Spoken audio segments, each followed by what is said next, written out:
Hi everyone, my name is Junon. I have a health science background and I'm the author of the book Truth and Empathy, How to Find Your Soulmate. And I'll put a link to the book below. This video is about the romantic compatibility between ENFJs and INFPs. I think most people have asked themselves the question at some point, who is the best match romantically with another person based on certain characteristics. And I think that MBTI is probably a good starting point.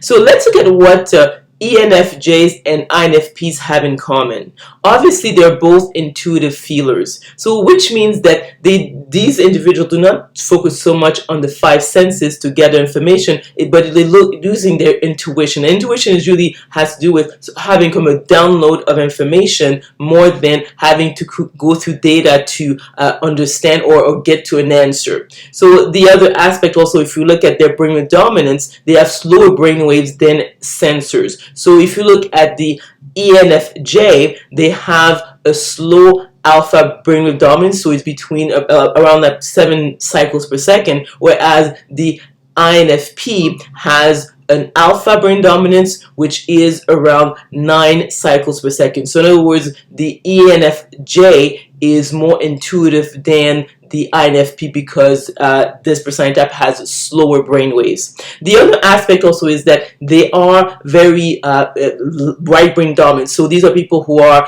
kind, they come from the heart. These are people who thrive in an environment where there's harmony and there's cooperation. So it's not about competition, but so much more in terms of wanting to connect and really be close to their loved ones. But the other aspect when it comes to intuitive feelers is that in terms of their energy, so both the ENFJ and the INFP have, one of the best energies, so they will have a healing effect on most people, and they will feel comfortable in being with each other. So in other words, one will not drain so much the other person, so they can spend a lot of time together and they should feel comfortable.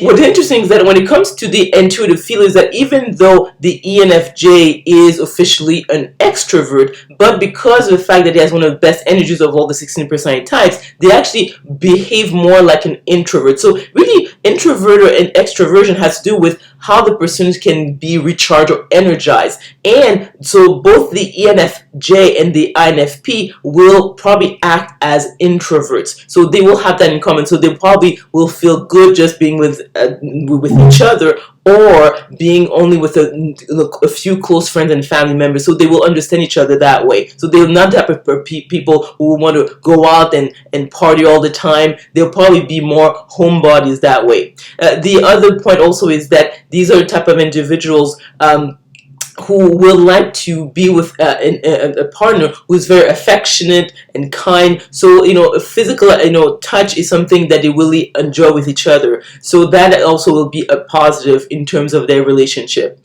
Now, in terms of the challenge that they may face is that the ENFJ has extroverted thing as its first function, and the INFP has introverted feeling as its first function. So it is what they're aiming for, what really is the driving force. Now the ENFJ is that person who wants to connect. So the ENFJ has the feminine and orderly way of interacting in a relationship. So they're the type of person who will be willing to sacrifice their own well-being to get along. So they want to connect, they want harmony.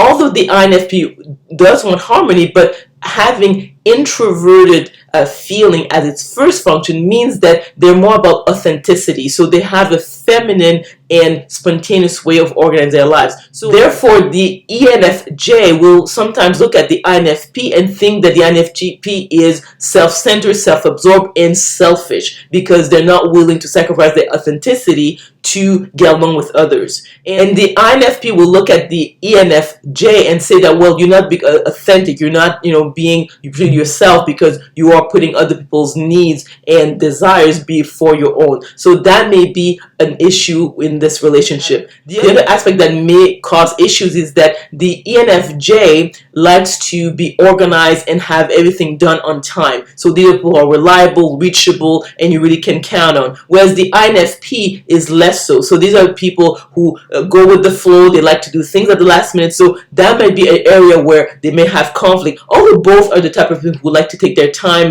and they are sort of relaxed in terms of their approach. But ultimately, judges feelers like to get things done. So if, let's say, when it comes to organizing their day-to-day activities, their chores, they might have an issue there. And the ENFJ, because wants so much harmony, might just suppress these feelings, feel maybe have resentment towards the INFP, but not express it. So they might have a number of unresolved issues in their relationship because of that. Although they might have issues in terms of completing certain practical tasks, I would say that the ENFJ and the INFP will probably get along well in terms of how they spend the money. So they tend to be cautious when it comes to their finances.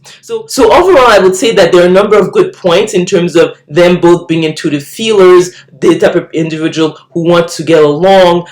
They are kind, and they tend to be affectionate and so forth. They might have to work on in terms of the practicality of life, in terms of getting certain things done on time, not so much on the side of the ENFJ, but the INFP, who likes to get things at the last minute. So what would happen is that, again, the ENFJ would be the type to be self-sacrificing and not express these feelings. So they might have a number of unresolved issues. But I would say that if both of them really work at it, there is a possibility that they could get along. Because the other point also is that they're both very right-brain in the sense that if you look at their function stack, their thinking function is their fourth one. So they might have a difficulty in terms of looking at a situation very logically. So that might be a challenge. But I would say that they would actually at least be good friends and be able to get along if they decide to work on being more logical, and the ENFJ not being more so self-sacrificing, the INFP looking at this situation not so much on just being authentic, but see how their behavior affects other people around them. So let me know if you agree or disagree with this romantic compatibility analysis of between ENFJs and INFPs by commenting below. If you like this video, if you learned something, please click on the like button, subscribe to my channel, and we will talk soon.